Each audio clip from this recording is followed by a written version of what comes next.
देवीं सरस्वतीं व्यासं ततो जयमुदीरयितमुखं करोति भाषाणं पङ्गुलं नयते गिरिं यत्कृपात्तमहं वन्दे परमानन्दमाधवं निगमकल्पतरोर्गलितं फलं शुकमुखादमुक्तद्रवसंयुतं पिबत भागवतं रसमालयो मूलो रसिका विभागाः ॐ व्यासं वसिष्ठनप्तारं सत्यः पौत्रमकल्मषं पराशरात्मनं वन्दे सुगतातं तपोनिधिं ॐ व्यासाय विष्णुरूपाय व्यासरूपाय विष्णवे नमो वै ब्रह्मनिधये वासिष्ठाय नमो नमः ॐ श्री परमात्मने नमः ॐ नमो भगवते वासुदेवाय।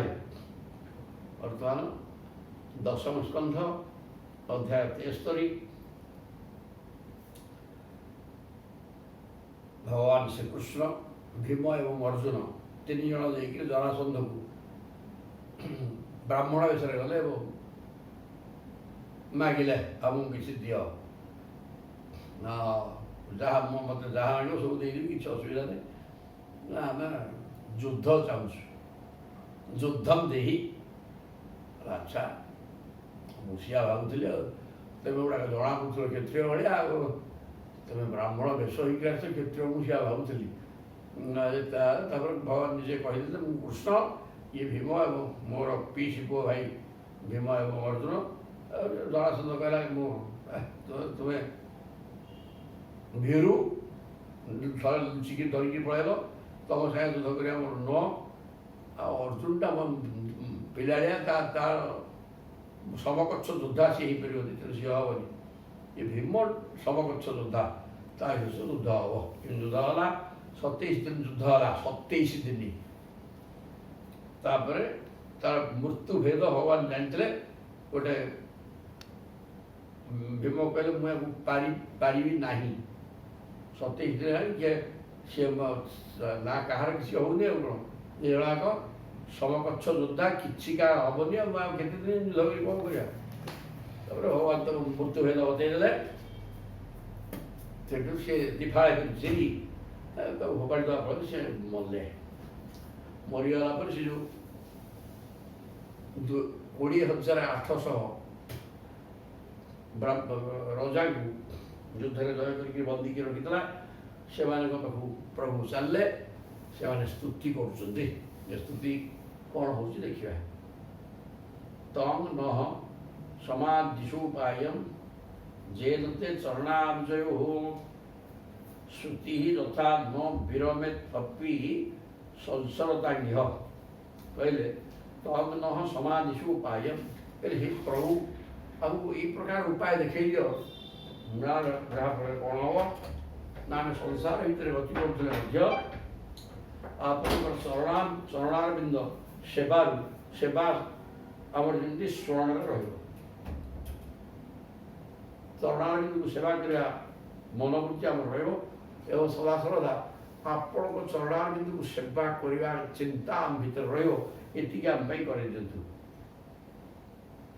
कृष्णाय वासुदेवाय हरये परमात्मने प्रणत क्लेशनाशाय गोविंदाय नमो नमः। हे कृष्ण हे वासुदेव हे हरि हे परमात्मा प्रणत क्लेशनाशाय प्रणत मानकर जो मैंने आपंकर शरणागत होती क्लेश को आप अपहरण कर हे गोविंद आपण को आमर नमस्कार। शिशुकवाच संस्तूयमान भगवान राजभि मुक्तबंधन तान आह करुण तात शरण्य श्लक्षया गिरा। सुखदेव कहते परीक्षित महाराज संस्तूयमान भगवान कृष्ण ये प्रकार 20,800 बंदी राजा मान बंधन फिटिगले बर्तमान कृष्ण जावापर तेणु बंधन मुक्त ये 28 राजा 20,800 राजा बर्तमान स्तुति करते भगवान को राजवी मुक्त बंधन ही राजवी बंधन मुक्त हो 20,800 राजा स्तुति करते तान आह करुण दयाद्र दयाद्र चित्त भगवान कृष्ण कहते हे तात शरण्य स्वक्षया गिरा शरणागत रक्षक प्रभु शरण्य शरणदाता भगवान कृष्ण कहते कौन कहले से भगवान भगवान कहले अद्य प्रभृति गो रूपा मज्जात्वनि अखिलेश्वरे सुदृढ़ा जायते भक्ति बाढ़ आशंसित तथा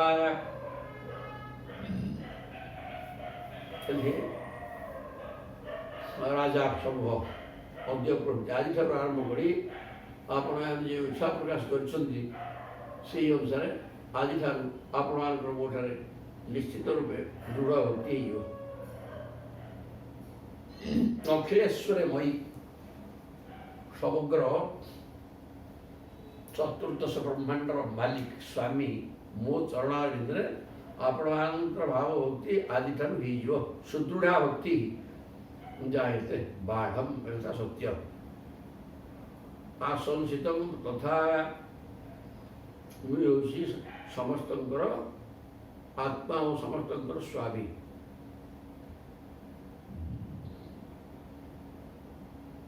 दिष्ट्या व्यवसित भूपा भवंत ऋतभाषिण श्रीश्वरज्य मदोन्नाहम पश्य अनुवादकम नृणाम हे राजागण आपण जहाँ स्थिर कर सतरे आपण पक्षे सौभाग्य और आनंदर विषय दृष्टिया व्यवसित भूपा भवंत ऋतभाषिण आपण सत्य कहवा व्यक्ति तेणु आपण जहाँ चिंता कर अति उत्तम कथा श्रिया ऐश्वर्य मदोन्नाह राजलक्ष्मी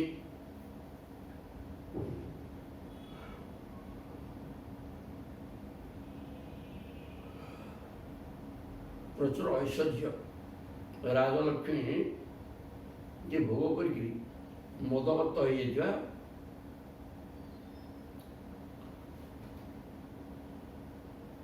संपूर्ण ठीक सतरे मुझे धन संपद ऐश्वर्य बदले बुड़ी बहु लोक उच्छृंखल मतवाल हो जाती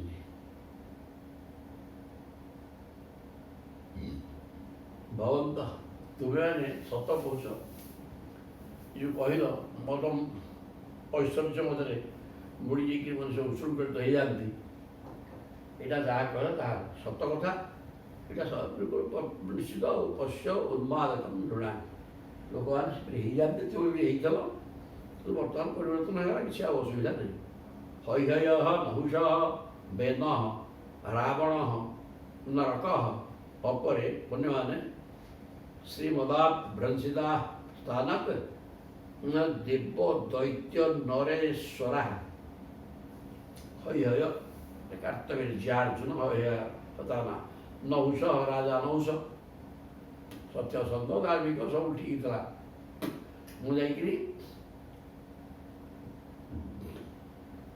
ऋषि मान द्वारा भार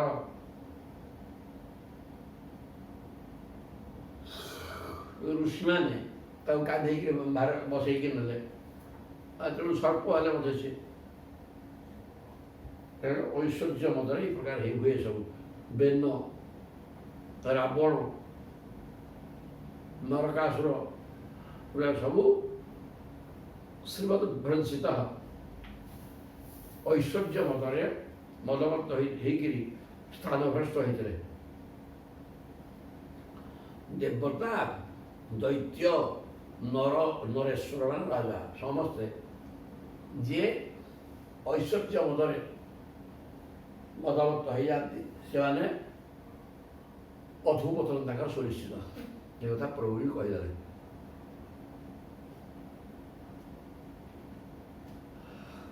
भवन्तः एतद् विज्ञाय देहात् उत्पाद्यमन्तवत् मां यजन्तः अध्वरीः युक्ताः प्रजाः धर्मेण रक्षथ। भवन्त एतद् विज्ञान तेणु तुम तो ए कथाटा बुझी सारे जे ऐश्वर्य प्राग रखी भोग कर लालसा रखी जदि चलो ताले संसार अधपतन हम एक कथा तुम भल कि बुझी जाइछ। तेणु देहादि उत्पाद्यमन्तवत् ये देह प्रवृत्ति जी उत्पन्न होती से विनाश हुए आ सृष्टि स्थिति विनाश सहित संसार धर्म तेणु ये जी आसला सी जावाक बाध्य ये ज्ञान तुम रही सारे। तेणु मां जजंत यज्ञ कर मत खुशी कराओ अध्वरी युक्ता यज्ञ यज्ञ कर मत खुशी कर एवं प्रजा धर्मेण रक्षत प्रजा को धर्म रक्षा कर प्रजा को धर्म पालन कर एवं यज्ञ द्वारा मत खुशी करा ये दुटा कथा कथा संतन्नंत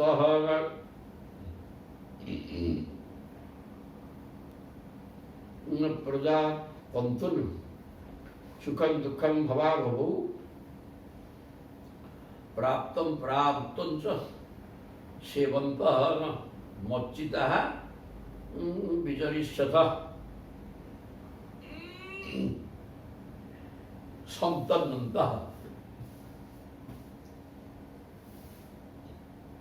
आपण मैंने भोग निमंते नुहे निजर वंश परंपरा रक्षा करने निमंते संतान उत्पन्न करतु संतन्नंत प्रजा तंतुन एवं प्रजा पालन भी कर एवं प्रारब्ध अनुसार जन्म मृत्यु सुख दुख लाभ क्षति जहाँ किसी मिलो ता मोर प्रसाद बोली भावी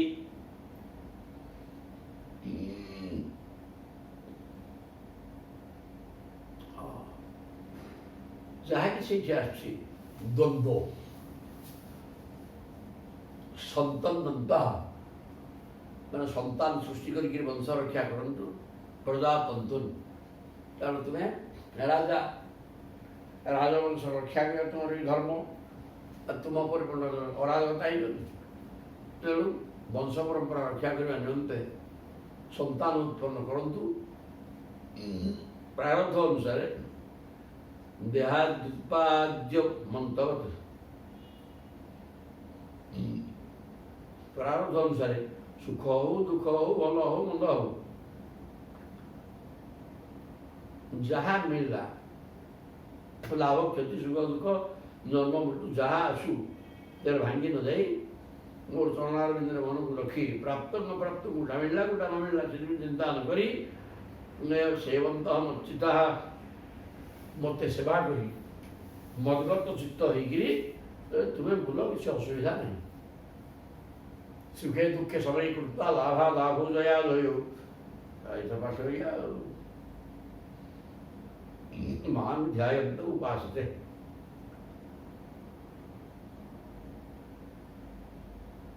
तुम संसार कर संतान उत्पन्न कर वंश रक्षा कर सब कर ताद्वारा जो सुख दुख लाभ क्षति जन्म मृत्यु भल मंद आसुची पाइबा न पाइबा ये सब द्वंद्व को हटे दी मो चरणार बिंदु मन रखी विचरण कर उदासीनाश्च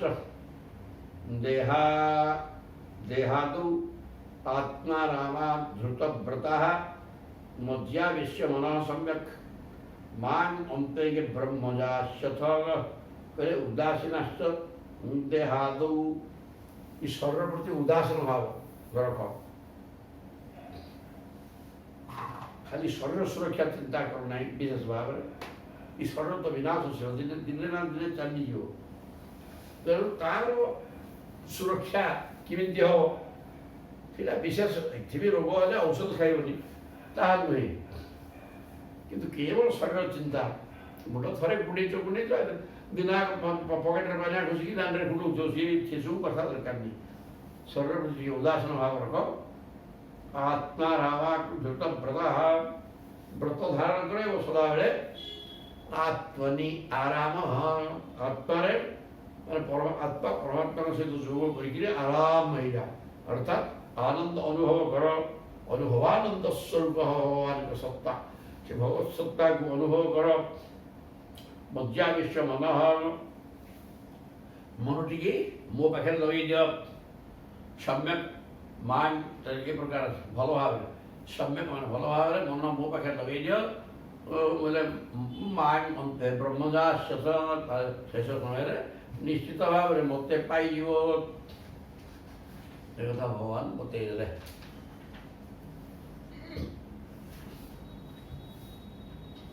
ଶ୍ରୀ ସୁଖବାଚ ସୁଖଦେବ କହୁଛନ୍ତି ପରୀକ୍ଷିତଙ୍କୁ ଇତ୍ୟାଦିଶ୍ୟ ନୃପାନ୍ କୃଷ୍ଣ ଭଗବାନ ଭୁବନେଶ୍ୱର ତେଜାନ୍ ନିଯୁକ୍ତ ପୁରୁଷାନ୍ ସ୍ତ୍ରିୟ ମଜ୍ଜନ କର୍ମଣି। এই ପ୍ରକାର ଆଦେଶ ଦେଇକି ରାଜାମାନଙ୍କୁ ଯେ ଯଜ୍ଞ କର, ମୁଁ ଖୁସି ହେବି, ପ୍ରଜାମାନଙ୍କୁ ଭଲ ଭାବରେ ପାଳନ କର, ଆଉ ସୁଖ ଦୁଃଖ ଲାଭ କ୍ଷତି ଏସବୁ ସମାନ ଭାବରେ ଦେଖ। ମୋ ମନକୁ ମୋ ପାଖରେ ଲଗେଇ ଦିଅ। ପାଠ ପଢ଼େଇ ଦେଇ ତୁମର କୌଣସି ପ୍ରକାର ଆଉ କିଛି ହାନି ହେବନି କି ମୋତେ ବିସ୍ତୃତ ସେମାନେ ମାଗିଲେ ଯେ ଆମେ ଯେମିତି ଆପଣଙ୍କୁ ଭୁଲି ନ ଯାଉ ନା, କିଛି ବି ତାକୁ ଭୁଲିବନି। ତେଣୁ ଭୁବନେଶ୍ୱର ଚତୁର୍ଦ୍ଦଶ ଭୁବନର ମାଲିକ ଭଗବାନ এই କଥା ରାଜାମାନଙ୍କୁ କହିଦେଇକିରି ତେଜାନ୍ ନିଯୁକ୍ତ ପୁରୁଷାନ୍ ତାପରେ ସବୁ ପୁରୁଷ ସ୍ତ୍ରୀକି ଲଗେଇଦେଲେ ଯେ ମଜ୍ଜନ କର୍ମଣି, ୟାକୁ ଭଲକି ଭଜା ଆସିକି ଗାଧେଇଲ। ସପର୍ଯ୍ୟାଂ କାରୟାମାସ ସହ ଦେବେନ ଭାରତ ନରଦେବୁ ଚିତି ହି ବସ୍ତ୍ରୀ ହି ଭୂଷଣୀ ହି ଷଡ଼ ବିଲେପନୀ ହି। ତାର ସମୟ ଭସା ଭଜା ହେଇକି ଗାଧୁଆ ସରିଲା। ତାପରେ ସହଦେବକୁ କହିଲେ ଏ ଭାରତ, ଏ ସୁଖଦେବ କହୁଛନ୍ତି ଏ ଭରତ ବଂଶ ଉଦ୍ଭବ କିଏ? ପରୀକ୍ଷିତ ମହାରାଜ ସହଦେବକୁ କହିଲେ ବସ୍ତ୍ର ଆଭୂଷଣ ଇନ୍ୟ। ତେଣୁ ନର ଦେବ ମାନେ ରାଜାମାନଙ୍କ ପାଇଁ ଯେମିତି ବସ୍ତ୍ର ଦରକାର, ବହୁମୂଲ୍ୟ ବସ୍ତ୍ର ସବୁ ବସ୍ତ୍ର ଆସିକି ଦିଆଗଲା, ଅଳଙ୍କାର ସବୁ ଦିଆଗଲା, ସମସ୍ତଙ୍କୁ ଫୁଲମାଳା ଦେଲା। এই ପ୍ରକାର ହେଇକିରି ତାଙ୍କର ପୂଜା କଲେ କିଏ? ଭଗବାନ। ଭୋଜୟିତ୍ୱାନ ବରାନ୍ ନେନ ସୁସ୍ନାତାନ୍ ସମଣଂ କୃତାନ୍ ଭୋଗୀଶ୍ଚ ବିବିଧୈଃ ଯୁକ୍ତାନ୍ ତାମ୍ବୁଳାଦ୍ୟୈ ନୃପୂଜିତୈଃ। ସମସ୍ତଙ୍କୁ ବରାନ୍ ନେନ, ବଗଡ଼ା ଭାତ ଡାଲମା ନୁହେଁ, ସର୍ବଶ୍ରେଷ୍ଠ ଅନ୍ନ, ସରୁ ଅନ୍ନ ଇତ୍ୟାଦି କରି ଭୂରି ଭୋଜନ କରାଇ ଦେଲେ କିଏ? ପ୍ରଭୁ। ସୁସ୍ନାନ ସମଣ କୃତାନ୍, ସ୍ନାନ କରିକିରି ବସ୍ତ୍ର ଏବଂ ଅଳଙ୍କାର ପରିଧାନ କରି ସାରିଲା ପରେ ତାଙ୍କୁ ଉତ୍ତମ ଅନ୍ନ ଦ୍ୱାରା ଖୁସି କରାଇଲେ। ଭୋଗୀଶ ବିବିଧୈଃ ଯୁକ୍ତାନ୍, ନାନା ପ୍ରକାର ଭୋଗ୍ୟ ସାମଗ୍ରୀ ମଧ୍ୟ ତାଙ୍କୁ ଖଞ୍ଜିଦେଲେ ଏବଂ ରଜା ଖାଇବା ଯୋଗ୍ୟ ପାନ ଭୋଜନ କରିସାରିଲା ପରେ ପାନେ ପାନେ ଦେଲେ। ପାନେ ଦେଲେ ଆଉ ମାନେ ପାନ ସବୁ ପାନ ଭାଇକି ଦେଲେ। ते पूजिताः मुकुन्देन राजानः मुष्टकुण्डलाः वीरेषु मोचिता केशात् प्रावृतन्ते दत्ताग्रहाः। ते पूजिताः मुकुन्देन, भगवान कृष्ण को द्वारा प्रकृति आदर सत्कार करा जानते। राजा ने मुष्टकुण्डलाः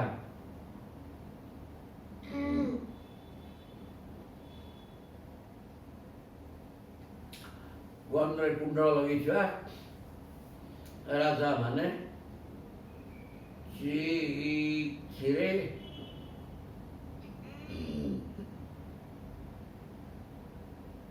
ବିରେଜୁହୁ ମୋଚିତା କ୍ଲେଶାନ୍, ସେ ବନ୍ଧନମୁକ୍ତ ହେଇଗଲେ। ବନ୍ଧନ ସମୟରେ ଯେଉଁ କ୍ଲେଶ ସେ କଷ୍ଟ ଭୋଗୁଥିଲେ ଭଗବାନଙ୍କ ଦ୍ୱାରା ସେବା ପାଇକିରି ଭଗବାନ ସେମାନଙ୍କର ସତ୍କାର କରିବା ଦ୍ୱାରା ସେମାନେ ସେସବୁଗୁଡ଼ାକ ବୁଝିଗଲେ ଏକାଦିନକେ। ପ୍ରାବୃ କେମିତି ନା ଯେମିତି ପ୍ରାବୃତାନ୍ତେ ଗ୍ରହ ବର୍ଷା ଋତୁରେ ଗ୍ରହ ନକ୍ଷତ୍ର ତାରକା କିଛି ଦିଶନ୍ତି କି ଆଚ୍ଛାଦିତ ହେଇକି ରହିଯାନ୍ତି, ସେମିତି ଶତ୍ରୁ ଦ୍ୱାରା ବାନ୍ଧି ହେଇକି ଥିଲେ। ବର୍ତ୍ତମାନ ମେଘ ଉଡ଼ିଯିବା ପରେ ଗ୍ରହ ନକ୍ଷତ୍ର ନିଜର ଜ୍ୟୋତି ପ୍ରକାଶ କରିକି ବାହାରିଲେ, ଠିକ୍ ସେମିତି ଶତ୍ରୁ ବିନାଶ ହେଇଯିବା ପରେ ଏମାନେ ନିଜର ପରାକ୍ରମ ଦେଖେଇକିରି ଏମାନେ ନିଜେ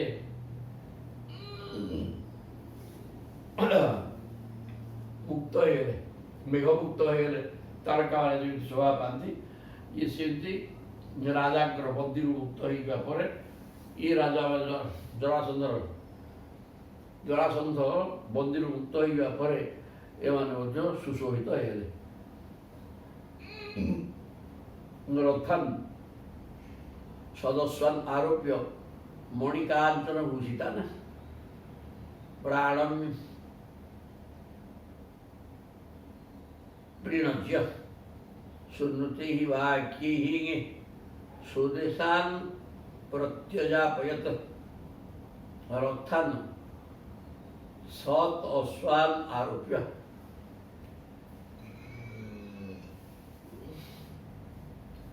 रथ उत्तम घोड़ा रथरे जोचिकिरी मणिकांचन भूषितान्, मणि माने सुना, मणि माने अनेक दुर्भाग्य मुक्ता मणि पथर सब रत्न पथर खजा होता सुना अलंकार गुड़ाक द्वारा अलंकृत होता घोड़ा लुचिक रथरे ऋणज्य सुनृति बाकी मिठा कथा कहीकि भगवान को स्वदेशार प्रत्यजापयत निज निज देश को चलिए।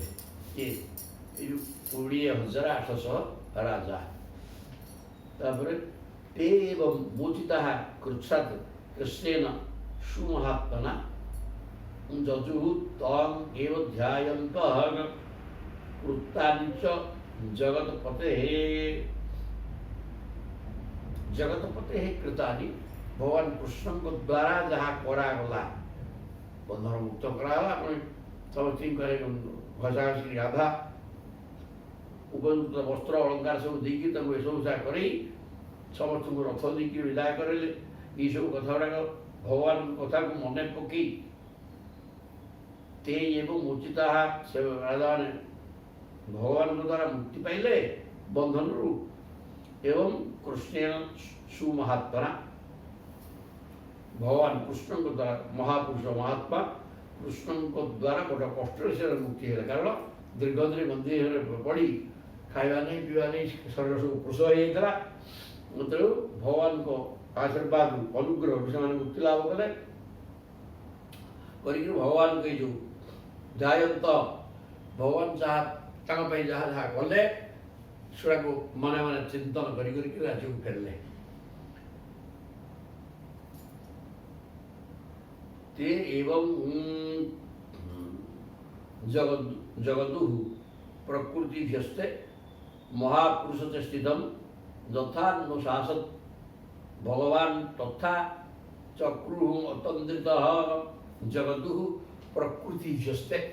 प्रकृति प्रजा प्रकृति कहे समस्त प्रधान समक्ष राशि वर्णना कले कौन महापुरुष स्थित महान पुरुष महापुरुष भगवान श्री कृष्ण चेष्टा प्रति जो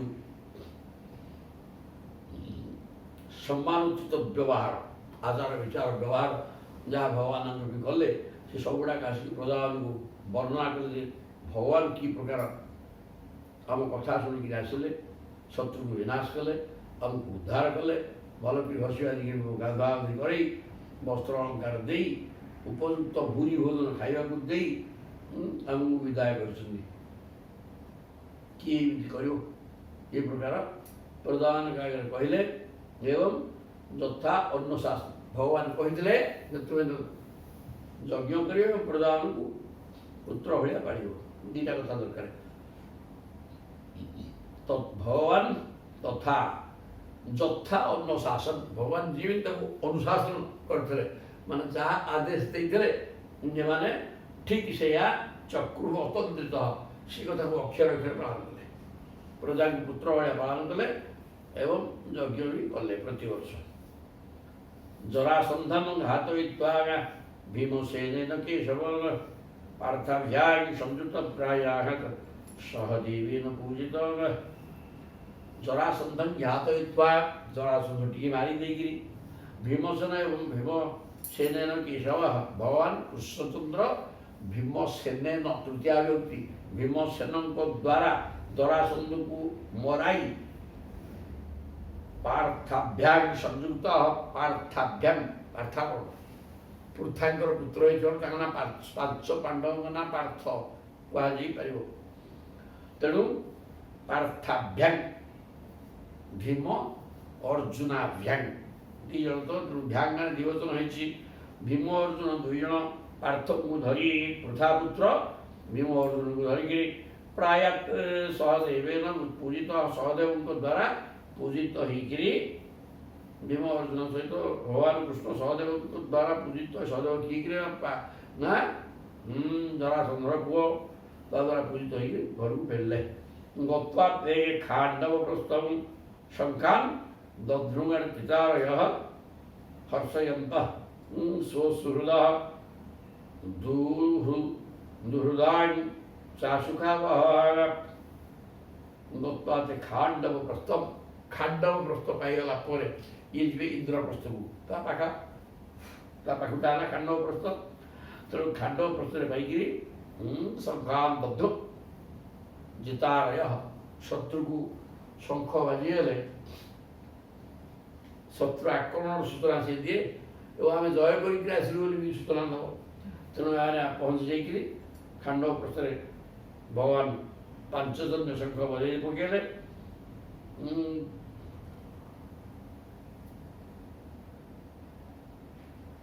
ହର୍ଷୟନ୍ତ ସୁହୃଦ ତେଣୁ ସମସ୍ତେ ଆନନ୍ଦିତ ହେଇଗଲେ ଏ ଜରାସନ୍ଧକୁ ମାରିକିରି ଆସିଲେ ସେମାନେ ମାନେ ମିତ୍ରମାନେ ଖୁସି ହେଲେ ଦୁହୃଦାଂ ଶତ୍ରୁ ଗୁଡ଼ାକ ଅସୁଖାବହା ସେମାନେ ଦୁଃଖ କଲେ ଦେଖିଲ ଦେଇକି ମାରିକି ସବୁ ପ୍ରକାର କରିଦେଲେ ଦୁଃଖ ଲାଗିଲା ତାଙ୍କୁ ଦୁର୍ଜନଙ୍କ ଯେତେ ଭଲ କାମ ହେଲେ ଦୁର୍ଜନଙ୍କୁ ଭାରି ଦୁଃଖ ଲାଗେ ସଜ୍ଜନ କିନ୍ତୁ ଉଲ୍ଟା ବୁଝେ ସବୁ ଠିକ୍ ଦୁର୍ଜନଙ୍କୁ କିନ୍ତୁ ତାହା କଷ୍ଟ ହବ ତତ୍ ଶ୍ରୁତ୍ୱା ପ୍ରୀତ ମନସଃ ଇନ୍ଦ୍ରପ୍ରସ୍ଥ ନିବାସିନଃ ମେନ୍ଦିରେ ଭାଗଧଂ ସଳାନ୍ତଂ ରାଜା ସାର୍ତ୍ତମନୋରଥଃ ତତ୍ ଶ୍ରୁତ୍ୱା ପ୍ରୀତ ମନସଃ ଇନ୍ଦ୍ରପ୍ରସ୍ଥ ନିବାସିନଃ ଇନ୍ଦ୍ରପ୍ରସ୍ଥରେ ବାସ କରୁଥିବା ଯୁଧିଷ୍ଠିରଙ୍କର ପ୍ରଜାମାନେ ଜରାସନ୍ଧ ମରିଗଲା ଏ କଥା ଶୁଣିକି ସମସ୍ତେ ଖୁସି ହେଇଗଲେ ଦୁର୍ଦାନ୍ତ ରାକ୍ଷସ ଥିଲା ଆଉ ଗଲା ମେନିରେ ମାଗଧଂ ଶାନ୍ତಂ ତେଣୁ ମଗଧ ବର୍ତ୍ତମାନ ଶାନ୍ତ ଅବସ୍ଥା ମଗଧ ରହିଗଲା ପ୍ରଜାମାନେ ଆନନ୍ଦରେ ରହିବେ ରାଜା ପ୍ରାପ୍ତ ମନୋରଥ ଏବଂ ଗୁଡ଼ିଏ ରାଜାଙ୍କୁ 20,000 ରାଜା ମଧ୍ୟ ତାଙ୍କର ମନୋରଥ ପୂର୍ଣ୍ଣ ହେଲା ସେ ମନ୍ଦିରରେ ରହିକିରି ଛଟପଟ ହେଉଥିଲେ ସେମାନେ ମଧ୍ୟ ମରିଯିବା ପରେ ଭଗବାନ ତାଙ୍କୁ ମୁକ୍ତି କରିଦେଲେ ତେଣୁ ତାଙ୍କ ମନୋରଥ ମଧ୍ୟ ପୂର୍ଣ୍ଣ ହେଲା ଅଭିବନ୍ଧ୍ୟାତ ରାଜାନଂ ଭୀମାର୍ଜୁନ ଜନାର୍ଦ୍ଦନଃ ସର୍ବମାଶ୍ରାବୟଂ ଚକ୍ରୁଃ ଆତ୍ମନା ଯଦନୁଷ୍ଠିତଂ ଭୀମ ଏବଂ ଅର୍ଜୁନଙ୍କ ସହିତ ଭଗବାନ କୃଷ୍ଣଚନ୍ଦ୍ର ରାଜାନୁ ଅଭିବଦ୍ଧ ରାଜା ଯୁଧିଷ୍ଠିରଙ୍କୁ ବନ୍ଦନା କଲେ ପାଦ ବନ୍ଦନା କଲେ ଏଇଟାକୁ ପ୍ରଣାମ କଲେ ପାଦ କରିକିରି ସର୍ବଂ ଶ୍ରାବୟାମାସ ଯାହା ସେଠି ଯେଉଁ ପ୍ରକାର ସବୁ କ'ଣ ମାଗିଲେ ସବୁ ହେଲା ସବୁ ଟିକେ ଟିକେ ବନ୍ଦନା ଯୁଧିଷ୍ଠିର ପ୍ରଭୁ କରିଦେଲେ ନିଶମ୍ୟ ଧର୍ମରାଜ ତବତ୍ କେଶବାନୁକମ୍ପିତଂ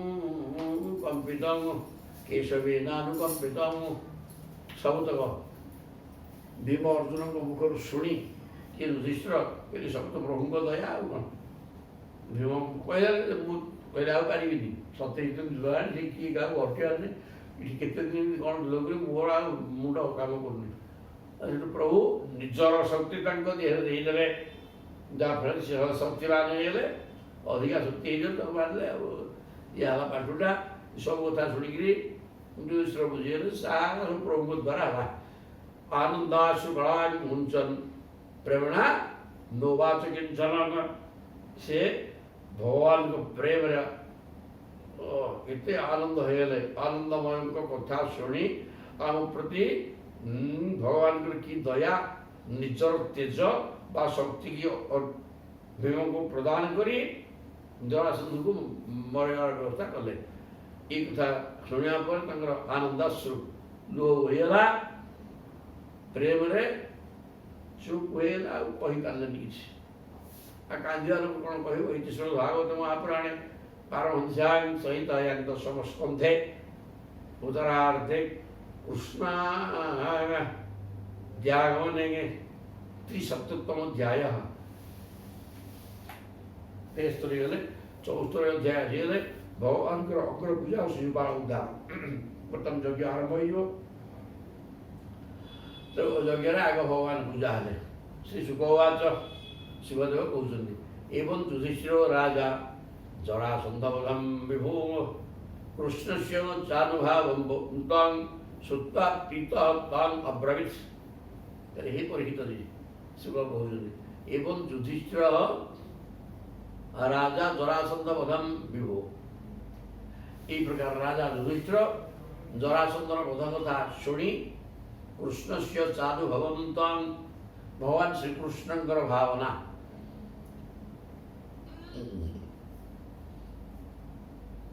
ଶ୍ରୁତ୍ୱା ପ୍ରୀତଃ ତନ୍ ଅବ୍ରବୀତ୍। ଭଗବାନଙ୍କ କଥା, ଭଗବାନଙ୍କ ଦ୍ୱାରା, ଭଗବାନଙ୍କ ପ୍ରେରଣାରେ ଜରାସନ୍ଧ ବଧ ହେଇଗଲା। ଏ କଥା ରାଜା ଯୁଧିଷ୍ଠିର ଶୁଣିକିରି ଖୁସି ହେଇକି କହୁଛନ୍ତି। ଯୁଧିଷ୍ଠିର ବାଚ ଯେ ସ୍ୟୁଃ ତ୍ରୈଲୋକ୍ୟ ଗୁରାବଃ ସର୍ବେ ଲୋକମହେଶ୍ୱରାଃ ବହନ୍ତି ଦୁର୍ଲଭଂ ଲବ୍ଧ୍ୱା ଶିରଶୈବାନୁଶାସନଂ। କହିଲେ, ହେ ସଚ୍ଚିଦାନନ୍ଦ ସ୍ୱରୂପ ଶ୍ରୀକୃଷ୍ଣ ଭଗବାନ, ଯେଉଁମାନେ ତ୍ରୈଲୋକ୍ୟ ଗୁରାବଃ, ସେଠି ଲୋକର ଗୁରୁ ବା ପୂଜ୍ୟ, ଗୁରୁ ଭଳିଆ ପୂଜ୍ୟ, ସର୍ବେ ଲୋକ ଆମ ସମସ୍ତ ଲୋକମହେଶ୍ୱରା, ରାଜାମାନେ, ବର୍ତ୍ତମାନ ସମସ୍ତ ରାଜା ଏବଂ ତିନି ଲୋକର ଗୁରୁ ଜ୍ଞାନୀମାନେ ବହନ୍ତି ଦୁର୍ଲଭଂ ଲବ୍ଧ୍ୱା ଶିରସା, ଆପଣଙ୍କର ଅନୁଶାସନକୁ ଆପଣ ଯାହା କହିବେ, ସମସ୍ତ ଜ୍ଞାନୀ ଏବଂ ବଳବାନ ରାଜାମାନେ ସମସ୍ତେ ଆପଣଙ୍କର ଆଦେଶକୁ ହିଁ ଶିରୋଧାର୍ଯ୍ୟ କରିବେ, କେହି ଏପଟ ହେବାର ନାହିଁ। ସ ଭବାନ ଅରବିନ୍ଦାକ୍ଷ ଦୀନାନାଂ ଈଶମାନିନାଂ ଧତ୍ତେ ଅନୁଶାସନଂ ଭୂମଂ ତଦତ୍ୟନ୍ତ ବିଡ଼ମ୍ବନଂ। କହିଲେ, ସ ଭବାନ ଅରବିନ୍ଦାକ୍ଷ, ହେ ଭଗବାନ ପଦ୍ମନୟନ, ଆପଣ ଦୀନାନାଂ ଈଶମାନିନାଂ,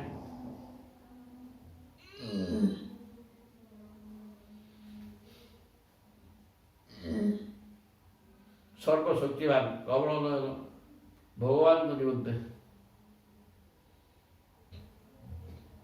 ହେ ଅନନ୍ତ, ଆମେ ଅତ୍ୟନ୍ତ ଦୀନହୀନ ହୋଇ ମଧ୍ୟ ନିଜକୁ ଭୂପତି ଓ ନରପତି ବୋଲି ଭାବୁଛୁ। ଏ ପରିସ୍ଥିତିରେ ଆମେ ସତରେ ଦଣ୍ଡର ପାତ୍ର। କିନ୍ତୁ ଆଶ୍ଚର୍ଯ୍ୟ କଥା ଯେ ଆପଣ ଆମର ଆଜ୍ଞା ସ୍ୱୀକାର କରି ତାହା ପାଳନ କରୁଛନ୍ତି। ସ ଭଗବାନ ଅରବିନ୍ଦାକ୍ଷ, ଯେତେ ଜ୍ଞାନୀ ହଉ, ଯେତେ ବଳବାନ ହଉ ରାଜା, ସମସ୍ତେ ଆପଣଙ୍କର ଆଦେଶକୁ ମୁଣ୍ଡେଇକି ବୁଲୁଛନ୍ତି। କିନ୍ତୁ ସେଇ ଆପଣ ହେ ଅରବିନ୍ଦ ନୟନ ଦୀନାନାଂ ଈଶମାନିନାଂ, ଆମେ ଅତ୍ୟନ୍ତ ଦୀନହୀନ କିନ୍ତୁ ରଜା ହେଇଯାଇଛୁ। ତେଣୁ ଆପଣ ଆମକୁ ଆମ ଆଦେଶ ପାଳନ କରୁ। ଧତ୍ତେ ଅନୁଶାସନଂ ଭୂମନ୍ ତବ ଅତ୍ୟନ୍ତ ବିଡ଼ମ୍ବନଂ। ଏଇଟା ବଡ଼ ମାନବୀୟ ଲୀଳାର ଅଭିନୟ। ଏଇଟା ହେଉଛି ଆପଣ ମାନବ ଲୀଳା କରିବାକୁ ଆସିଛନ୍ତି। ଆପଣ ସ୍ୱୟଂ ପ୍ରଭୁ, ଆପଣଙ୍କର ଆଦେଶକୁ ସମସ୍ତେ ମୁଣ୍ଡେଇକି ବୁଲୁଛନ୍ତି, କିନ୍ତୁ ଆପଣ ଆମ କଥା ଅନୁସାରେ ଆମ କାମ କରୁଛନ୍ତି। ଆମେ ଅତ୍ୟନ୍ତ ଦିନହୀନ ଏବଂ ମନକୁ ରଜା ହଉ ବୋଲେଇଥିବା ଯୁଧିଷ୍ଠିର ନିଜକୁ ଅହଙ୍କାର ତ୍ୟାଗ ଏଠି କରିକି କହୁଛନ୍ତି ଆମେ ଛୋଟିଆ ଯିବ ରଜା ବୋଲି ନିଜକୁ ଭାବୁଛୁ। ଆପଣଙ୍କ ଆଦେଶକୁ ଜଗତ ଆଗ ଯେତେ ବିଦ୍ୱାନ ଏବଂ ବଳବାନ ସମସ୍ତେ ଆପଣଙ୍କ ଆଦେଶକୁ ମୁଣ୍ଡେଇକି ବୁଲୁଛନ୍ତି, କିନ୍ତୁ ଆପଣ ଆମ ଆଦେଶ କରୁଛନ୍ତି। ଏହା ବଡ଼ ଅଦ୍ଭୁତ କଥା, ଆପଣଙ୍କର ବିଚିତ୍ର ଖେଳ ଇଏ। न इहेक स्यात् द्वितीयस्य ब्रह्मणः परमात्मनः कर्मभिर् वर्धते तेजो ह्रसते च तथा नभेः न हि एकस्य अद्वितीयस्य। ଆପଣ ହେଲେ ଏକ ଏବଂ ଅଦ୍ୱିତୀୟ ବ୍ରହ୍ମଣ ପରମାତ୍ମନଃ। ଉଦୟ ଅସ୍ତ ହୋଇଥିଲେ ମଧ୍ୟ ତାଙ୍କର ତେଜ ଯେପରି କମ୍ ବେଶୀ ହୁଏ ନାହିଁ, ନାନା ପ୍ରକାର କର୍ମ କରି ମଧ୍ୟ ଆପଣ ସେହିପରି ଉଲ୍ଲସିତ ହୁଅନ୍ତି ନାହିଁ କି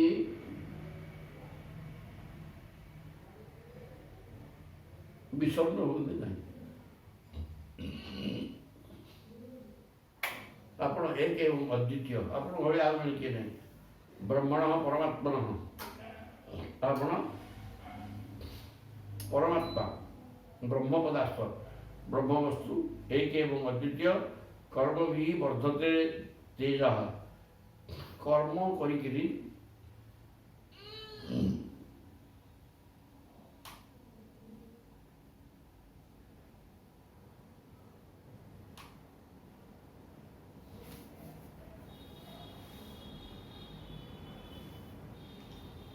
सूर्य जमी उदय एवं अस्त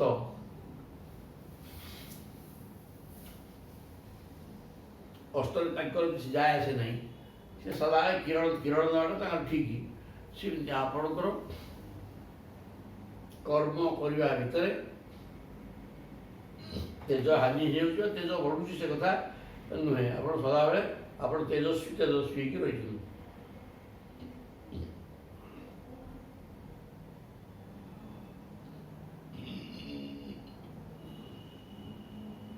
ଆପଣ ଅଦ୍ୱିତୀୟ ପରମାତ୍ମା, ତେଣୁ କର୍ମ କରିବା ଭିତରେ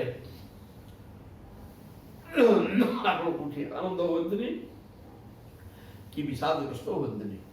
ଯେମିତି ସୂର୍ଯ୍ୟ ଉଦୟ ହେଇକିରି ଉଦୟ ଏବଂ ଅସ୍ତ ହେଇକି ହୁଅନ୍ତି ସତ, କିନ୍ତୁ ତାଙ୍କ କିରଣରେ ହାନି ହୁଏ ନାହିଁ। ସୂର୍ଯ୍ୟ ଉଦୟ ଅସ୍ତ ସବୁ ସମୟରେ ଏକ ପ୍ରକାର ହେଇକି ରହନ୍ତି। ठीक है, आपण उन्नति अभ्युदय समय खुशी की देवार नहीं कि दुख पड़े कांदार नहीं।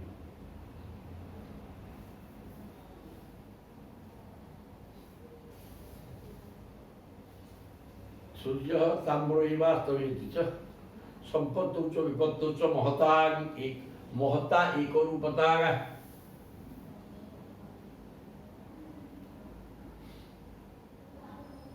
सुंदर श्लोक ये संपर्क कहुई। सूर्य तंबाड़िया वर्ण होकर उदय होती, से तंबाड़िया वर्ण होकर अस्त जाते। उदय समय स्वरूप जीवित थाए, अस्त समय स्वरूप सीमित थाए।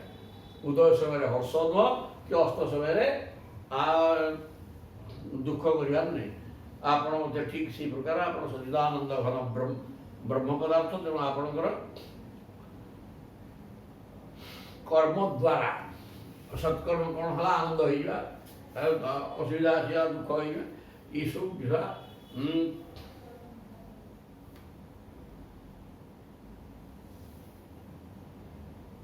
संपत्ति विपत्ति महतांगे। संपत्ति और विपत्ति उभय समय महजन स्थिर अवस्था रहे।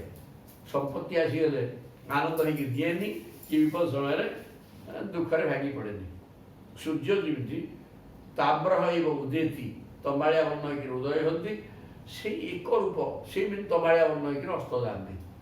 तेणु उदय अस्त उभय समय स्वरूप समान थाए। ठीक से महजन जी तार रूप आनंद ଆଉ କ'ଣ ଗୋଟେ ପାଇଗଲା ଆନନ୍ଦ ସେ ଡେଇଁ ଉଠ କହିକି ତାପରେ କି ଦୁଃଖ ଆସିଗଲା ଭାଙ୍ଗି ପଡ଼ିବ ସେ କଥା ବି ନାହିଁ। ତେଣୁ ଆପଣଙ୍କର ଅବସ୍ଥା ଆପଣ ସ୍ୱୟଂ ବ୍ରହ୍ମ ପଦାର୍ଥ ଆପଣ ବି ଠିକ୍ ସେ ଆହୁରି ବର୍ତ୍ତମାନ ଦୁଇଶର କହିଲେ ନବୈ ତେ ଅଜିତ ଭକ୍ତାନାଂ ମମ ଅହଂ ଗୀତି ମାଧବ ତ୍ୱଂ ତବେତି ଚ ନାନାଧିଃ ପଶୁନାଂ ଇବ ବୈକୃତାଃ ନବୈ ତେ ଅଜିତ ଭକ୍ତାନାଂ କହିଲେ ହେ ଅଜିତ ଆପଣ ଅଜିତ ଆପଣଙ୍କୁ କିଏ ଜୟ କରିପାରିବେନି। ତେଣୁ ଆପଣଙ୍କର ଭକ୍ତମାନଙ୍କର ମୁଁ ମୋର ଭାବ ନାହିଁ। ଅହମ୍ ମମ ଇତି ଭାବ ନ ଆପଣଙ୍କର ଯିଏ ଭକ୍ତ ହେଇଗଲାଣି ସିଏ କେବେ ଅହଙ୍କାରଗ୍ରସ୍ତ ହବ କି? ସେ ତ ବିନୀତ ହେଇଯିବ। ତେଣୁ ଭକ୍ତର ଅହଙ୍କାର ଭାବ ନାହିଁ। ତ୍ୱଂ ତବେତି ଚ ନାନାଧି ମୁଁ ମୋର ତୁ ସିଏ ଏ ପ୍ରକାର ନାନାମତି ଆଦୌ ନାହିଁ। ପଶୁନାଙ୍ଗିବ ବୈକୃତ ହେବା ପଶୁମାନଙ୍କର ସ୍ୱଭାବ, ଅଜ୍ଞାନୀ ଯେଉଁମାନେ ସେମାନଙ୍କର ସ୍ୱଭାବ। ତେଣୁ ଆପଣଙ୍କର ଭକ୍ତ ଏତେ ତଳକୁ ଖସିବନି। ସିଏ କେବେ ହେଲେ ମୁଁ ମୋର ସିଏ ଏ ପ୍ରକାର ଭାବ ତାର ହବ ନାହିଁ। କିଏ ଯୁଧିଷ୍ଠିର ସବୁ କହୁଛନ୍ତି ଭଗବାନଙ୍କୁ। ଶ୍ରୀ ସୁଖବାଚ ସୁଖଦେବଙ୍କୁ ମଧ୍ୟ ପରୀକ୍ଷିତ କହୁଛନ୍ତି ଇତ୍ୟୁକ୍ତ୍ୱା ଯଜ୍ଞେ କାଳେ ବବ୍ରେ ଧୂତାଂଶ ଋତ୍ୟୁଜଃ କୃଷ୍ଣାନୁମୋଦିତ ପାର୍ଥ ବ୍ରାହ୍ମଣା ବ୍ରହ୍ମବାଦିନଃ କହିଲେ ହେ ପରୀକ୍ଷିତ ମହାରାଜ ଧର୍ମରାଜ ଯୁଧିଷ୍ଠିର ଏପରି କହିଲେ ଏବଂ ତାଙ୍କ ନିମନ୍ତେ ଉପଯୁକ୍ତ ଶୁଭ ସମୟ ହୋଇଯିବା କ୍ଷଣି ଶ୍ରୀକୃଷ୍ଣଙ୍କ ଅନୁମତି ନେଇ ଯଜ୍ଞ କର୍ମରେ ନିପୁଣ ବେଦବାଦୀ ବ୍ରାହ୍ମଣମାନଙ୍କୁ ପୁରୋହିତ ଆଚାର୍ଯ୍ୟ ରୂପରେ ବର୍ଣ୍ଣନ କଲେ। ଇତ୍ୟୁକ୍ତ୍ୱା ଯଜ୍ଞୈ କାଳେ ଏ ପ୍ରକାର ଆଲୋଚନା କରିକି ଯଜ୍ଞ ସମୟ ଉପସ୍ଥିତ ହୋଇଯାନ୍ତେ ବବ୍ରେ ଯୁକ୍ତାଂଶ ଋତ୍ୟୁଜଃ କୃଷ୍ଣାନୁମୋଦିତ ପାର୍ଥ ବ୍ରାହ୍ମଣାନ ବ୍ରହ୍ମବାଦିନ କୃଷ୍ଣଙ୍କ ଅନୁମୋଦନ କ୍ରମେ ଯଜ୍ଞ ସମୟ ଆସିଗଲା। ଯଜ୍ଞ କରିବା ସମୟ ଆସିଗଲା। ତେଣୁ ସେ ଆଉ ନିର୍ଦ୍ଧାରିତ ହେଇକି ଥିଲା ସେ ସମୟ ଆସିଯିବାରୁ ଭଗବାନଙ୍କ ଅନୁମତି କ୍ରମେ ବେଦବିତ୍ ବ୍ରାହ୍ମଣମାନଙ୍କୁ ଯଜ୍ଞ କର୍ମରେ ନିୟୋଜିତ କରାଇଲେ ଯୁଧିଷ୍ଠିର। ଦ୍ୱୈପାୟନଃ ଭରଦ୍ୱାଜ ସୁମନ୍ତୁ ଗୌତମ ଅସିତଃ ବଶିଷ୍ଠ ଚ୍ୟବନ କର୍ମଃ ମୈତ୍ରେୟଃ କଳବଶ ସ୍ଥିତଃ ଏସବୁ ଋଷିଙ୍କ ନାଁ। କୃଷ୍ଣ ଦ୍ୱୈପାୟନ ବ୍ୟାସ ଭରଦ୍ୱାଜ ସୁମନ୍ତୁ ଗୌତମ ଅସିତ ବଶିଷ୍ଠ ଚ୍ୟବନ କର୍ମ ମୈତ୍ରେୟ କବଶ ତ୍ରିତ ବିଶ୍ୱାମିତ୍ର ବାମଦେବ ସୁମତି ଜୈମିନୀ କ୍ରତୁ ପୈଳଃ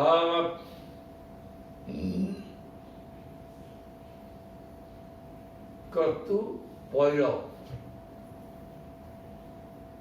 ପରାଶର ଗର୍ଗ ବୈଶମ୍ପାୟନ ଏ ବର୍ଷ ବୈଶମ୍ପାୟନ ଏସବୁ ଆସିଗଲେ।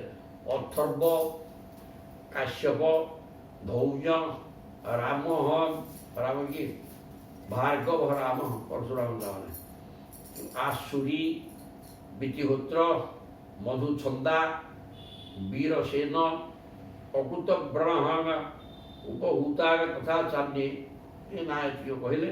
ସବୁମାନେ ମୁନି ଋଷି ବ୍ରହ୍ମଦର୍ଶୀ ଋଷି ତାଙ୍କ ବ୍ୟତୀତ ଆହୁରି ମଧ୍ୟ ଅନ୍ୟ କେତେ ବର୍ଣ୍ଣନା କରିବା କିନ୍ତୁ ନାଁ ଲେଖିଲେ ସେ ତ ଗୋଟେ ଆଉ ଭାବ ତ ହେଇବ ଆଉ। ତେଣୁ ସେ କଥା ଲେଖିବାର ନାହିଁ କିଛିଟା ନାଁ ଆମେ କହିଦେଲୁ। এই ପ୍ରକାର ବ୍ରହ୍ମବିଦ ବ୍ରାହ୍ମଣମାନଙ୍କୁ ଧରି ଋଷିମାନଙ୍କୁ ନେଇକିରି ଚାନ୍ୟେ ଦ୍ରୋଣ ବିଶ୍ୱ ଗୋପ କୃପାଦୟ ତାଙ୍କ ଘର ଲୋକ ଦ୍ରୋଣ ବିଶ୍ୱ ଗୋପ ପ୍ରଭୃତି ଧୃତରାଷ୍ଟ୍ର ସହ ସୁତ ଧୃତରାଷ୍ଟ୍ର ଆସିଲେ ତାଙ୍କ ପିଲାମାନଙ୍କ ସହିତ 100ଟା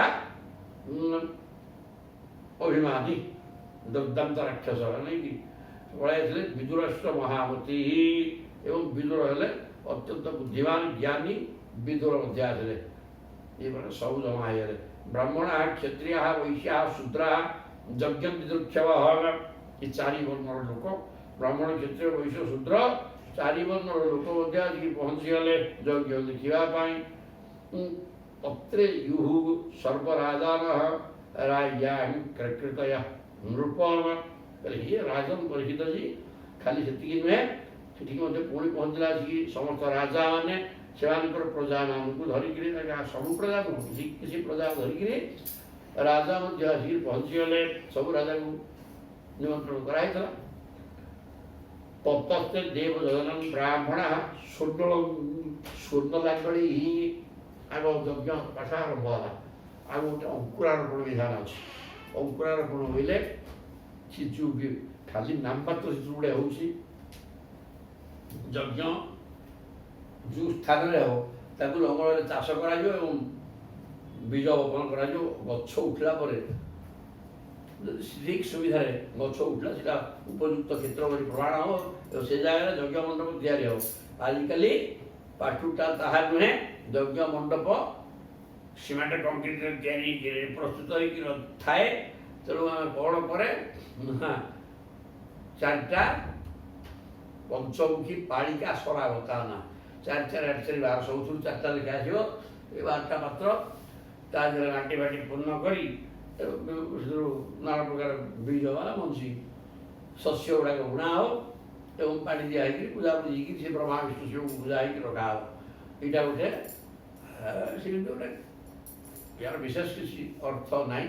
କିନ୍ତୁ ଯଜ୍ଞ ପୂର୍ବରୁ ଆଗ ଭୂମି କର୍ଷଣ ହେଇକି ଅଙ୍କୁର ମାନେ ଶସ୍ୟ ବପନ କରାଯାଏ। ତେଣୁ ଇଏ ଗୋଟେ ନାମ ସେଇଟା ଯାହା ଇଏ ତାହା ନୁହେଁ, ଇଏ ଗୋଟେ ଡୁପ୍ଲିକେଟ୍ ବ୍ୟବସ୍ଥା। ଏ ପ୍ରକାର ହେଇକି ଯଜ୍ଞ କ୍ରିୟା ଆରମ୍ଭ ହେଉଛି। ତାପରେ କିନ୍ତୁ ସେଠି ପ୍ରକୃତରେ ଲଙ୍ଗଳରେ ଚାଷ ହେଇଥିଲା। ସ୍ୱର୍ଣ୍ଣ ଲାଙ୍ଗଳି ସୁନାର ଲଙ୍ଗଳ ଧରିକିରି କୃଷ୍ଣା ମାନେ କର୍ଷଣ କରିକିରି ଭୂମିକି ତତ୍ର ତଥା ନାୟମ ଦୀକ୍ଷୟାଣି ଚକ୍ରିରେ ନୃପମ ପ୍ରସ୍ତୁତ ହେଲା ଯଜ୍ଞବେଦୀ। ହୈମ କିଣୋପକରଣ ବରୁଣସ୍ୟ ତଥା ପୂଜା ପୁରା ଇନ୍ଦ୍ରାଦୟ ଲୋକପାଳା ବିରିଞ୍ଚ ଭବସଂଯୁତା ଯଜ୍ଞକୁ ଆହୁରି ପୁଣି କିଏ ଆସିଲେ? ହୈମା କିଣୋପକରଣ କୋଉଠି ଉପକରଣ ବରୁଣସ୍ୟ ତଥା ପୁରା ବରୁଣ ଗୋଟେ ଯଜ୍ଞ କରିଥିଲେ। ସେ ଯଜ୍ଞରେ ସବୁ ସୁନାର ପାତ୍ର ଥିଲା। ତେଣୁ ଏଠି ମଧ୍ୟ ସେଇଆ ହେଲା। ହୈମା ସୁନାର ପାତ୍ର ସବୁ ସୁନାରେ ପାତ୍ରୀ ପଞ୍ଚୁପାତ୍ରୀ ସୁନାର 3ଟା ରହିବ। ଗୋଟେ ଆର୍ଯ୍ୟସ୍ଥାନ ଭିତରେ ଘିଅ କୁଡ଼ିଆ ହେଇକି ସେଥିରୁ ଯାଇକି ଆହୁତି ଦିଆହେବ। ଦୁଇପଟେ ଯୋଡ଼ିଆ ମଧ୍ୟ 3ଟା ପାତ୍ର ରହିବ। ଗୋଟାକରେ ଘିଅ ସୁବରେ ଧରିକି ଏପଟକୁ ଦେଖେଇଲ ସ୍ୱାହା କରିକିରି ଯାହା ଦିଆଗଲା ଅଗ୍ନିକି ସ୍ୱାହା ଦ୍ୱାରା ସ୍ୱାହା ତାଙ୍କର ପତ୍ନୀ ଅଗ୍ନିଙ୍କ ସହିତ ତାଙ୍କ ପତ୍ନୀକି ଆହୁତି ଦିଆ ହେଇଗଲା। ସେଇଥିରେ ଉଚ୍ଚିଷ୍ଟ ଘିଅ ଯାହା ରହିଲା ସେ ଆଉ ଗୋଟେ ପାତ୍ରରେ କୁଡ଼ିଆ ରହିଲା। ସଂସ୍ରବ ଗୋଟାକ ୟା ନା ସଂସ୍ରବ ସମ୍ୟକ ସ୍ରବୁଥିବା ହେତୁରୁ ସ୍ରବୁଟା ଟେକି ନେଇ ଘିଅ ସ୍ରବୁଥିବ। ତେଣୁ ସ୍ରବିବା ଘିଅ ଗୋଟେ ପଟେ ରହିଲା ତା ନା ସଂସ୍ରବ, ଆର ପଟେ ଉଚ୍ଚିଷ୍ଟ ଘିଅ ରହିଲା। ତେଣୁ 3ଟା ପାତ୍ର ସବୁ ତ ସୁନା। ଜୟ ଜଗନ୍ନାଥ। ତାହେଲେ କ'ଣ କହିଲେ? ହୈମା କିଣୋପକରଣ ବରୁଣସ୍ୟ ତଥା ପୁରା। ଯେମିତି ପୂର୍ବରୁ ରାଜା ବରୁଣଙ୍କର ଯଜ୍ଞରେ ସୁନା ପାତ୍ର ହେଇଥିଲା, ଏଠି ମଧ୍ୟ ସେଇ ପ୍ରକାର ହେଇଗଲା। ଇନ୍ଦ୍ରାଦୟ ଲୋକପାଳା ଇନ୍ଦ୍ର ପ୍ରଭୃତି 10 ଦିଗପାଳ ଆସିକି ପହଞ୍ଚିଲେ। ବିରିଞ୍ଚ ମାନେ ବ୍ରହ୍ମା, ଭବ ମାନେ ଶିବ ମଧ୍ୟ ପହଞ୍ଚିଲେ। ଆଉ ଶିବ ତ 10 ଦିଗପାଳ ଭିତରେ ଯାଉଛନ୍ତି, ଆଉ ବ୍ରହ୍ମା ବି ଯାଉନାହାନ୍ତି। ବ୍ରହ୍ମା ଶିବ ସହିତ ସମସ୍ତେ ଆସିଲେ। ବ୍ରହ୍ମା ହେଲେ ଊର୍ଦ୍ଧ୍ୱ ଦିଗର ଅଧିପତି, ଅନନ୍ତ ପାତାଳର ଅଧିପତି। ତାପରେ ଶ୍ରବଣା ସିଦ୍ଧ ଗନ୍ଧର୍ବା ନିଜ ଗଣମାନ ନିଜର ଗଣ ଶବ୍ଦ ଅର୍ଥ ପାର୍ଶ୍ୱଦ ପାଖ ଲୋକ ସହିତ ସିଦ୍ଧ ଗନ୍ଧର୍ବ ବିଦ୍ୟାଧର ମହୂରଗା ସର୍ପକୂଳ ମୁନୟ ମୁନିମାନେ ଯକ୍ଷ ରକ୍ଷାଂଶୀ ରାକ୍ଷସ ଯକ୍ଷମାନେ ଆସିଲେ, ରାକ୍ଷସ ଆସିଲେ। ଖଗମାନେ ପକ୍ଷୀକୂଳ କିନ୍ନର କିଂ ନରହ ନରହ କିଂ ନର ଆକୃତି କିନ୍ତୁ ନର ନର ଭଳିଆ। ତେଣୁ ତାର କିନ୍ନର କିନ୍ନର କିନ୍ନର ଚାରଣା ବିଭିନ୍ନ ଜାତିର ବିଭିନ୍ନ ପ୍ରକାର ସବୁ ସମସ୍ତେ ଆସିଲେ। ବିଦ୍ୟାଧର ଯକ୍ଷ କିନ୍ନର ଗନ୍ଧର୍ବ ରାକ୍ଷସ ସବୁ ତ ପଳେଇ ଆସିଲେ। ରାଜାନସ୍ୟ ସମାହୂତା ରାଜପୁତ୍ର ସସର୍ପଷ ଏବଂ ସମସ୍ତ ରାଜା ନିଜ ନିଜର ପତ୍ନୀମାନଙ୍କୁ ଧରିକି ଆସିକି ପହଞ୍ଚିଗଲେ। ରାଜସ୍ୱ ସମୀୟୁଷ୍ମ ରାଜ୍ఞ ପାଣ୍ଡୁସୁତସ୍ୟ ବୈ ରାଜସ୍ୱ ସମୀୟୁଷ୍ମ ରାଜ୍ञ राज्ञ पांडुसुत पांडुपुत्र युधिष्ठिर राजस्व यज्ञ को समस्त को निमंत्रण कराई सब आसिक पहुंचे मेनिरे कृष्ण भक्त सुपन्नम विस्मृता अजाजयन महाराजन जाजका देववर्चसा राजसूयेन विधिवत प्राचेतसमिवा मराः कौन मेनिरे कृष्ण भक्त सुपन्नम अविस्मृता समस्ते बिना द्विधारे स्वीकार कर युधिष्ठिर ही वास्तव राजस्व यज्ञ करने को योग्य कहीं सबू तो श्रृंखलित सीट लोक आसिले समस्ते खाଇବା ପିଇବା ଭଲ ସବୁ ଠିକ୍ ଥିଲା ଏବଂ ରହିବା ସ୍ଥାନ ସବୁ ପ୍ରସ୍ତୁତ କରିକି ରଖିଥିଲେ ଭଗବାନ କୃଷ୍ଣ ତିଥି ମୁଖ୍ୟ ତାଙ୍କ ନିର୍ଦ୍ଦେଶରେ ସବୁ ହେଉଛି ଏବଂ ଯୁଧିଷ୍ଠିରଙ୍କ ଭଳିଆ ଧାର୍ମିକ ସତ୍ୟସନ୍ଧ ଅଜାତ ଶତ୍ରୁ ସେ ଏବଂ ଭଲ ମନ୍ଦ ଦୂରଦୃଷ୍ଟି ଅଛି କେଉଁଠି କ'ଣ ଦରକାର ସବୁ ରେଡ଼ି ହେଇକି ପାଞ୍ଚଟା ଚାରି ଭାଇ ଅଛନ୍ତି ଯେ ସମସ୍ତଙ୍କର ଏକ ମନ ଏକ ସହଜ କଥା ନୁହେଁ ସବୁ ତେଣୁ ସେଠି ସବୁକିଛି ଥିଲା ତେଣୁ ଲକ୍ଷ୍ମୀ ଥିଲେ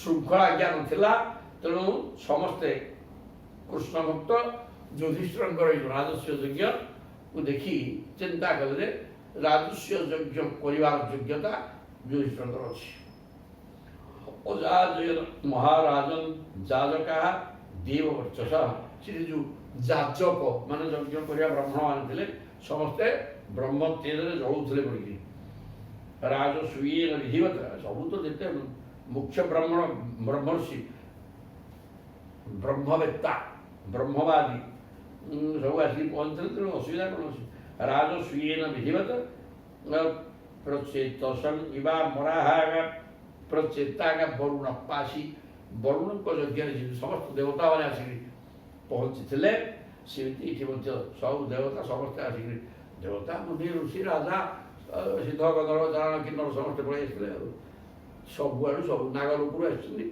सब आसिक पहुँचीगले एवं चलला सौत्ये अहन्यवरिपालहं जालकान् सरसत्पतिन् अपूजयन महाभागान् यथावत् सुसमाहिताहितः सौत्ये सोमलता रस काढ़ा दिन महाराज युधिष्ठिर निजर परम भाग्यवान जाजक यज्ञ कर्म रही त्रुटि प्रमाद दर्शाइवा आसी पुस्तकाचार्य आचार्य रहे यज्ञ कर्म कर पुस्तकाचार्य रहे माने जदि किसी भूल भाल कले से बही देख प्रमाण करदे तेरे यहाँ भूल कल से पुस्तकाचार्य था माने पुस्तकाचार्य तात्पर्य है से ज्ञान थी सहित बही सह रही था पाखे कौटा कौन केमी हम जदि द्विधा आसला ओ नाना मुनिना मत यश्च घटना कि कौन एपट सेपट कथा कहला तेणु सी प्रमाण कर ठीक करदे बही पाठ यहाँ लिखाई तेणु यहाँ ग्रहण योग्य तुम्हें कौच सी कौन 12 प्रकार 12 जन कहे ता नुहे ये बही देख तेणु पुस्तकाचार्य काम यहाँ सी सब समाधान देवे अपूजयन महाभागान यथावत सुसमाहिता तेणु पुस्तकाचार्य भी थे जी कि सब समाधान करते सदस्याग्राह्य अग्राह सदस्याग्राहण हणारहम वै विमृशंत सभासद सदस्याग्राहणारह सपाट इंद्र पाटी पशु शब्द सदस्य आग्रह्यार ग्राहणारहम आग्रहा अग्राहणारह अग्र्या अर्हणारह बोले अग्रपूज्य जड़े किए करने को अग्र माने आगुआ आग गिरी 1 नंबर रे अर्हणारह अर्हण माने ପୂଜ୍ୟ ପୂଜା ପାଇଁ ଯୋଗ୍ୟ ଅଗ୍ରପୂଜ୍ୟତା ଅଗ୍ର୍ୟାରୋହଣାରହ ଅଗ୍ର୍ୟାରୋହଣାରହ ମାନେ ଅଗ୍ରପୂଜ୍ୟ ଜଣେ କିଏ କରିବା ଦରକାର ଯିଏ ସମସ୍ତ ଯଜ୍ଞରେ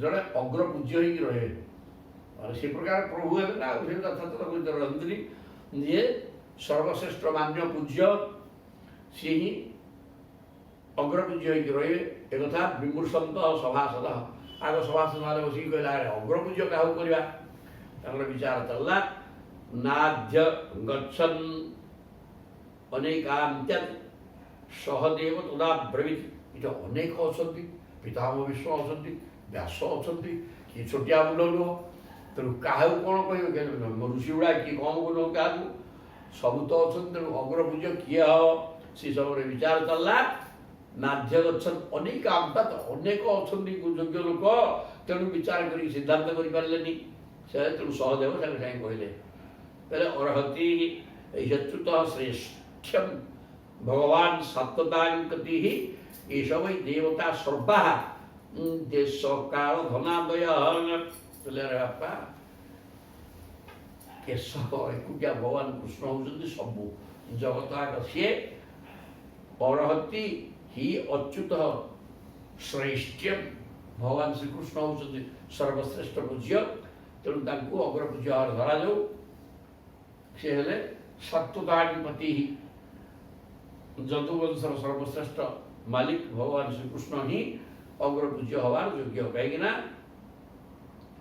ଏସହ ବହି ଦେବତା ସର୍ବା ସେ ଜଣଙ୍କୁ ପୂଜା କଲେ ସମସ୍ତ ଦେବତା ଏବଂ ସମସ୍ତ ଚତୁର୍ଦ୍ଦଶ ବ୍ରହ୍ମାଣ୍ଡର ସମସ୍ତେ ହେଉଛନ୍ତି ସିଏ ତାଙ୍କ ଭିତରେ ବ୍ରହ୍ମାଣ୍ଡଟା ଏକ ଅଛି କାରଣ ସ୍ଥୂଳ ରୂପ ପ୍ରଭୁଙ୍କର ସୂକ୍ଷ୍ମ ରୂପ ହେଲେ ସତ୍ ଚିତ୍ ଆନନ୍ଦ ଏବଂ ଜ୍ୟୋତି ସ୍ୱରୂପ ଆଉ ସ୍ଥୂଳ ରୂପ ହେଲା ସମସ୍ତ ଜଗତ ତେଣୁ ସମସ୍ତ ଜଗତ କି ଦେବତା ମୁନି ଋଷି ଦେବତା ନାଗକୁଳ ମଣିଷ ସାପ ବେମ ବାଘ ଗଛପତ୍ର ସମସ୍ତେ ତ ସିଏ ଆଉ ତେଣୁ ତାଙ୍କୁ ପୂଜା କଲେ ସମସ୍ତେ ଖୁସି ହେଇଯିବେ ସମସ୍ତ ବିଶ୍ୱ ଖୁସି ହେଇଯିବ ଏକଥା ସହଦେବ ଦୃଢ଼ ଭାବରେ କହିଲେ ଦେଶ କାଳ ଧନାଦୟ ଧନ ଆଦି ଯେତେ ସବୁ ବସ୍ତୁ ଅଛି ସେ ସକଳ ବସ୍ତୁ ଆଉ ସବୁ ତ ସିଏ ନିଜେ ଆଉ ଏସବୁ କହିଲେ ଆଉ କେଉଁଠି ପବିତ୍ର ସ୍ଥାନ ଖୋଜିବା ଦରକାର ନାହିଁ ସମୟ ସେ ସମୟ ମହାକାଳ ସିଏ ତେଣୁ ସବୁ ସିଏ ଦେଶ ସିଏ କାଳ ସିଏ ସବୁ ସିଏ ତାଙ୍କୁ ପୂଜା କଲେ ସବୁ ହେଇଗଲା ଯଦାତ୍ମକମ୍ ବିଦମ୍ ବିଶ୍ୱମ୍ କର୍ତ୍ତବଶ୍ଚ ତଦାତ୍ମକାଃ ଅଗ୍ନି ଆହୁତୟ ମନ୍ତ୍ରାଃ ସାଂଖ୍ୟମ୍ ଯୋଗଶ୍ଚ ଯତ୍ପରଃ କହିଲେ ସିଏ ଯଦାତ୍ମକ ଇଦମ୍ ବିଶ୍ୱମ୍ ଏ ବିଶ୍ୱଟା ଯଦାତ୍ମକ ଏ ବିଶ୍ୱଟା ହିଁ ସିଏ ନିଜେ ସିଏ ବିଶ୍ୱରୂପ କର୍ତ୍ତବଃ ଯଜ୍ଞ ବି ସିଏ ନିଜେ ଯଜ୍ଞ ଗୁଡ଼ାକ ତାଙ୍କରି ସ୍ୱରୂପ ଅଗ୍ନି ସିଏ ନିଜେ ସିଏ ତ ଯଜ୍ଞ ନାରାୟଣ ଘିଅ ସିଏ ନିଜେ ଯଜ୍ଞର ସବୁ ସିଏ ପରା ଅହଂ କର୍ତ୍ତୃ ଅହଂ ଯଜ୍ଞ ସବୁ ତ ଆଜ୍ୟ ହୋତା ସବୁ ସବୁ ମନ୍ତ୍ର ସବୁ ଗୀତାରେ ମଧ୍ୟ ତାହା କହିଛନ୍ତି ଏଠି ମଧ୍ୟ ସିଏ କହିଲା ମନ୍ତ୍ରାଃ ମନ୍ତ୍ର ଗୁଡ଼ିକ ସିଏ ଯଜ୍ଞରେ ଥିବା ଅଗ୍ନି ସିଏ ଯଜ୍ଞର ବୃତ୍ତ ସିଏ ନିଜେ ସାଂଖ୍ୟ ଯୋଗ ସବୁ ସିଏ ସବୁ ତ ସେଇ ଏକ ଏବ ଅଦ୍ୱିତୀୟ ଅସౌ ଅସା ବୈତତ୍ ଆତ୍ମୀୟ ଇଦମ୍ ଜଗତ ଏକ ଏବଂ ଅଦ୍ୱିତୀୟ ସେ ତ ଜଣେ ଏଇଠି ଅଛନ୍ତି ଆଉ କେହି ନାହିଁ ଆଉ ଦୁଇ ନମ୍ବର କୃଷ୍ଣ ଆଉ ଜଣେ କିଏ ବ୍ରହ୍ମ ପଦାର୍ଥ ଭରତ ହେଇକି ଆଉ ଏକ ବ୍ରହ୍ମ ଦ୍ୱିତୀୟ ନାସ୍ତି ତେଣୁ ସେ ଅଦ୍ୱିତୀୟ ଅସౌ ଏତତ୍ ଆତ୍ମୀୟ ଇଦମ୍ ଜଗତ ତେଣୁ ଇଏ ଜଗତର ଆତ୍ମା ସ୍ୱରୂପରେ ଅଛନ୍ତି ସର୍ବାତ୍ମା ଭାବରେ ସବୁ ଭିତରେ ସିଏ ଅଛନ୍ତି ତାଙ୍କ ଭିତରେ ବି ସମସ୍ତେ ଅଛନ୍ତି ସମସ୍ତଙ୍କ ଭିତରେ ସିଏ ଅଛନ୍ତି ସିଏ ଥିବାରୁ କି ଜଗତ ଅଛି ଏବଂ ତାଙ୍କ ଭିତରେ ବି ଜଗତଟା ଅଛି ଜଗତଟା ବାହାରେ କିଛି ନାହିଁ ଆତ୍ମନି ନିଜେ ନିଜ ଭିତରେ ନିଜକୁ ସୃଷ୍ଟି କଲେ କଥା ଭାଗବତରେ କହିଛନ୍ତି ନିଜେ ନିଜେ ନିଜ ଭିତରେ ନିଜକୁ ସୃଷ୍ଟି କଲେ ସେଇ ଯିଏ ଯାହା ସୃଷ୍ଟି ହେଲା ସିଏ ବି ସିଏ ଚମତ୍କାର। ତେଣୁ ଏଟା କହିଛନ୍ତି ଆଉ ତାପରେ ଶୁଣନ୍ତି ଅହନ୍ତା ଏକ ଆତ୍ମନା ଆତ୍ମାଶ୍ରୟ ସଜ୍ଜା ସୃଜତ୍ୟବତୀ ହନ୍ତ୍ୟଜ ଆତ୍ମନା ଆତ୍ମାଶ୍ରୟ ଆତ୍ମା ନିଜ ଦ୍ୱାରା ନିଜ ଭିତରେ ଏଇଠି କହିଲା ନିଜ ଭିତରେ ଆତ୍ମାକୁ ଆଶ୍ରୟ କରିକି ଆତ୍ମା ନିଜ ଦ୍ୱାରା ନିଜ ଭିତରେ ନିଜକୁ ତିଆରି କରନ୍ତି ଆଉ ସୃଜନ୍ତି ଅବତୀ ହନ୍ତି ନିଜକୁ ସୃଷ୍ଟି କରନ୍ତି ପାଳନ କରନ୍ତି ଏବଂ ବିନାଶ ବି କରନ୍ତି ନିଜ ଦ୍ୱାରା ନିଜ ଭିତରେ ନିଜକୁ ନିଜେ ଯେଉଁ ଅବସ୍ଥାରେ ଅଛନ୍ତି ସେ ଅବସ୍ଥାକୁ ପରିବର୍ତ୍ତିତ ଅବସ୍ଥାରେ ନିଜକୁ ସୃଷ୍ଟି କରିଦିଅନ୍ତି ପରିବର୍ତ୍ତିତ ଅବସ୍ଥାକୁ ଅବସ୍ଥାରେ ସୃଷ୍ଟି କରିଦିଅନ୍ତି ନିଜକୁ ଏବଂ ପାଳନ କରନ୍ତି ସହାୟ ବି କରନ୍ତି ଏ ହେଲେ ପ୍ରଭୁ ନିଜେ। ତେଣୁ ବର୍ତ୍ତମାନ ବନ୍ଦ କରିଦେବା ବର୍ତ୍ତମାନ ଯଜ୍ଞ ସିଏ ହିଁ ପ୍ରଥମ ପୂଜ୍ୟ ହେବେ। ବିବିଧାନ୍ ୟ କର୍ମାଣି ଜନୟନ ଯଦପେକ୍ଷୟା ଇହତେ ଯଦୟଂ ସର୍ବ ଶ୍ରେୟ ଧର୍ମାଦିଲକ୍ଷଣ ବିବିଧା। ହଁ